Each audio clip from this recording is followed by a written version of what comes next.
सत्यजीत जी को जनादेश मिलेगा। जैसे खाली फॉरवर्डे की बात नहीं, सत्यजीत को तो मान लीजिए फॉरवर्ड देंगे, मोहम्मदन देंगे, ज़्यादा से भी मिलेगा, और बाजार के बनिया साहू जितने भी वर्ग के लोग हैं उनको वोट मिलेगा।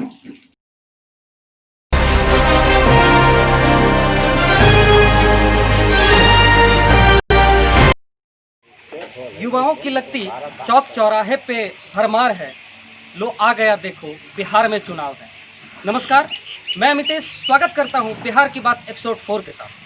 दरअसल हम एक कैंपेन आप लोग के सामने लेकर आ रहे हैं इस एपिसोड 4 के साथ, जागो बिहार, जिसका मकसद है आप देख सकते हैं कि हमारे साथ कुछ युवा पीढ़ी हैं, कुछ बुज़ुर्ग हैं, तो इनसे हम बात करेंगे। इसका मकसद है कि हम इनकी परेशानियों को लेके, इनकी क्षेत्र की परेशानियों को लेके आपके सामने आ रहे हैं इस चुनाव के दरमियान में। जो आज हम मौजूद है शेखपुरा के डीहा गांव में, जो कि शेखपुरा विधानसभा क्षेत्र के अंतर्गत आता है, और आज हम बात करेंगे यहाँ की परेशानियों के बारे में, यहाँ के विकास के बारे में। सरकारें आती है, सरकारें जाती है, ऐसे में प्रतिनिधि का दायित्व बनता है कि वो अपने क्षेत्र का विकास करने में अहम योगदान दें। जितना मैंने कहा कि बहुत सारे प्रतिनिधि आ रहे हैं, तो क्या लगता है कि किसके यहाँ पे शेखपुरा की राजगद्दी पे कौन बैठेगा? यहाँ की राजगद्दी पे अगर कांग्रेस था पहले और अभी भी आएगा तो वही विकास इस क्षेत्र का कर सकता है, अन्यथा कोई नहीं करेगा। तो अभी तो 15 साल से आपके जेडीयू के विधायक हैं, तो फिर आपने कहा कि कांग्रेस थी पहले और कांग्रेस आएगी, लेकिन फिर भी जनादेश स्वीकार किया जेडीयू के लोगों ने, है ना? तो फिर ऐसे में क्या लगता है कि अब किसकी सरकार है इस बार, किसकी? क्योंकि बहुत सारे हैं जिनका कैंपेन चल रहा है, बहुत सारे लोगों का, तो अभी आपके नज़र में कौन आने वाला है? हमारे नज़र में तो कांग्रेस आए तो अच्छा रहे।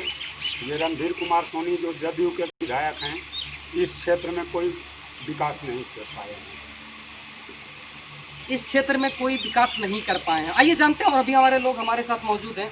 अच्छा, आपका क्या मानना है कि इन्होंने जो कहा कि कांग्रेस के जो लोग हैं, अगर कांग्रेस पार्टी से आते हैं तो उनको हम जनादेश देंगे इस गांव से, तो आपको क्या लगता है कि किसकी सरकार आने वाली? आपने जो प्रस्ताव दिया कि राजू बाबू इसके पूर्व थे विधायक, उनकी हस्ती तो बहुत बड़ी थी और उन्होंने बहुत बड़ा काम उठाया। हाल फिलहाल में नीतीश की सरकार, नीतीश जी आए मुख्यमंत्री जी, उनका प्रोग्राम नल जल कल 7 निश्चय की योजना के तहत कार्य चल रहा था, वो असफल रहा, सीधी सी बात। अब क्या किसको हम कहें कि कौन आ जाए? मान लीजिए, देखिए नल जल का जो किया गया है, लूटा गया है, सिर्फ लूटा गया है। नीतीश जी की सरकार है, रणधीर कुमार सोनी जी की सरकार है, तो लूट हुआ यहाँ। सरकार परिपक्व कौन आवे ये हम क्या कहें? आम लोग खड़े होते हैं, कितने लोग खड़े हो रहे हैं ये भी जानकारी हमको नहीं है, लेकिन हम लोग तो कांग्रेस को चाहते हैं कि कांग्रेस की सत्ता आएगी तब तो कांग्रेस के भी लोग तो यहाँ से हो सकता है चुनाव लड़े, क्योंकि गठबंधन की बात है, ऐसा नहीं कहा जा सकता है। हो सकता है गठबंधन। हाँ, एक सवाल और भी हमारे मन में है, क्योंकि आपने कहा कि कांग्रेस आए, तो दो चीज़ है। गठबंधन एक ऐसा चीज़ होता है जिसमें उम्मीदवार कोई भी हो, तो आप पार्टी को वोट देने जा रहे हैं या फिर आप किसी प्रत्याशी को वोट देंगे अगर वो गठबंधन से आ जाए? नहीं, हम पार्टी को वोट देंगे। अच्छा, एक सवाल और हमारे जहन में आता है, कांग्रेस का मुद्दा आपने उठाया था कि अगर कांग्रेस की सरकार आती है तो हम शेखपुरा में जनादेश देंगे। सुनने में ये आ रहा है, चूँकि हम इसकी पुष्टि नहीं कर सकते, सुनने में ये आ रहा है कि राजू बाबू के पौत्र कुमार सत्यजीत, जो कि शेखपुरा विधानसभा क्षेत्र से चुनाव लड़ने वाले हैं, हो सकता है वो कांग्रेस से लड़े या हो सकता है किसी अन्य दल से लड़े, इसकी जानकारी हमें नहीं है और हम ये पुष्टि भी नहीं करते। लेकिन अगर वो आते हैं तो लगता है कि आप जनादेश पूरी शेखपुरा की जनता उन्हें देगी? पूरी जनता को हम लोग तो नहीं कह सकते हैं, लेकिन इस जगह जो फॉरवर्ड का वोट है वो 100% उनको जाएगा। आपको नहीं लगता है कि ये फॉरवर्ड बैकवर्ड, इससे हट के हमको सोचना चाहिए कि एक हम बेहतर बिहार का निर्माण करें? क्योंकि मेरा मकसद ही, और बिहार की बात का मकसद है कि इन सभी जात पात से हट के हम एक नया बिहार बनाएं, विकसित बिहार बनाएं। कुशल पद आ जाता है, कुशल अगर आ जाता है हमारे क्षेत्र में अगर बढ़िया माने पार्टी कोई रहे, लेकिन प्रत्याशी जो अगर बढ़िया रहेगा उस पर हम लोग और विचार करेंगे। ये कोई जरूरी नहीं कि कांग्रेस कोई सत्यजीत जी कांग्रेस के नाम पर अभी मान लीजिए आ रहे हैं, हम लोग समर्थन देने के लिए तैयार हैं। आया था, पर्यवेक्षक भी आए थे, हम लोग वहाँ गए थे, उनके समर्थन में लोग ठीक किया कि हाँ भाई सत्यजीत को कांग्रेस पार्टी से टिकट दी जाए।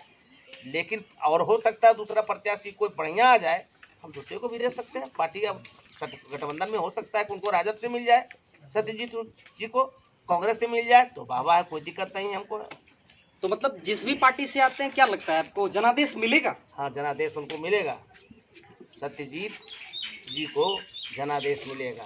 जैसे खाली फॉरवर्डे की बात नहीं, सत्यजीत को तो मान लीजिए फॉरवर्ड देंगे, मोहम्मदन देंगे, ज़्यादा से भी मिलेगा, और बाजार के बनिया साहू जितने भी वर्ग के लोग हैं उनको वोट मिल जाएगा।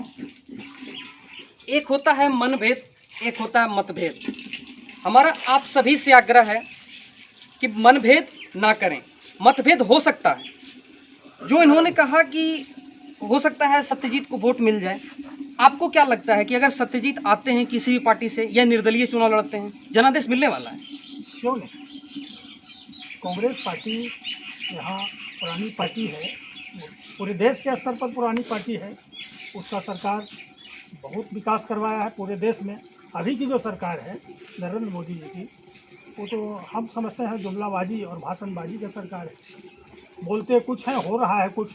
अब चाइना है, पाकिस्तान है, बांग्लादेश है, नेपाल है, भूटान है, हर जगह इनकी नीति फेल है अभी के हिसाब से। लेकिन उसको हवा बना रहे हैं कि हम सब जगह चीन को ध्वस्त कर दिया, पाकिस्तान को ध्वस्त कर दिया, उसको ये कर दिया, हमको अमेरिका मदद कर रहा। लेकिन ऐसी कोई बात नहीं है। चाइना आज भी हमारे सीमा क्षेत्र में घुसा हुआ है और हम उसको कह रहे हैं कि बाहर जाओ, बाहर जाओ।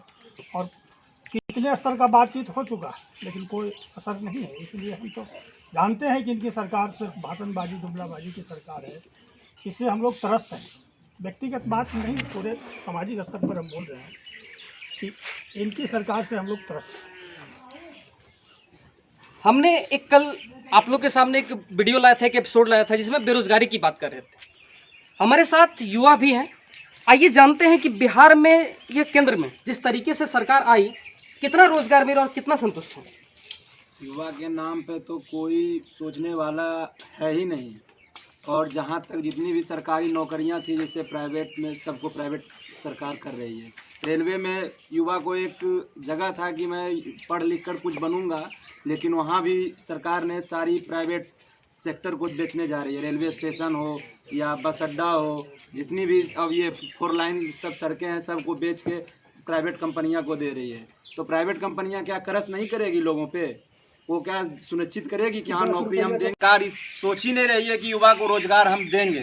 सिर्फ पकौड़े बेचने का और तलने का ये स्टेटमेंट हमारे प्रधानमंत्री जी देते हैं, और युवा के बारे में कहीं नौकरियां आज तक 10 साल लगभग, ये 6-7 साल होने वाला है बीजेपी की सरकार, नरेंद्र मोदी की सरकार, लेकिन युवा के बारे में कहीं भी नहीं सोचे हैं कि बढ़िया से युवा को नौकरी मिले। इस पे कहीं काम किए हों? कहीं भी नहीं काम किया है। एक सवाल और, बिहार में बाढ़ है, नीतीश कुमार और कोरोना का मार है। ऐसे में जानना चाहेंगे कि क्या प्रतिक्रिया होगी आपकी? आप ये देखिए, आप भी इस बिहार की भूमि पर हैं, आप आए हैं, ठीक है, चौपाल में समझते हैं, इसके लिए धन्यवाद हम आपको ज्ञापन करते हैं। लेकिन नीतीश की सरकार में आज देख रहे हैं कितना आधा बिहार में, ज़्यादा बिहार में बाढ़ आई हुई है और लोग पानी में तैर रहे हैं, नाव से रहे हैं, भोजन के लिए मांग रहे हैं, कोई सुनवाई नहीं हो रही है। और क्या, उसके बाद कोरोना है, क्या कितना नीतीश टेस्ट करवा रहे हैं, कितना को कोरोना से प्रभावित कर रहे हैं। टेस्ट कहीं होता है तो डॉक्टर देखने के लिए तैयार नहीं है। यही तो बिहार है, यही तो हमारा राज्य है, यही तो हमारे मंत्री हैं और यही तो हमारे मुख्यमंत्री जी हैं। आज हमने बात किया शेखपुरा के बिहार से, फिर आपसे एक किसी चौपाल के साथ मुलाकात होगी एक अगले एपिसोड के साथ। तब तक के लिए हमें दीजिए इजाजत। देखते रहिए बिहार।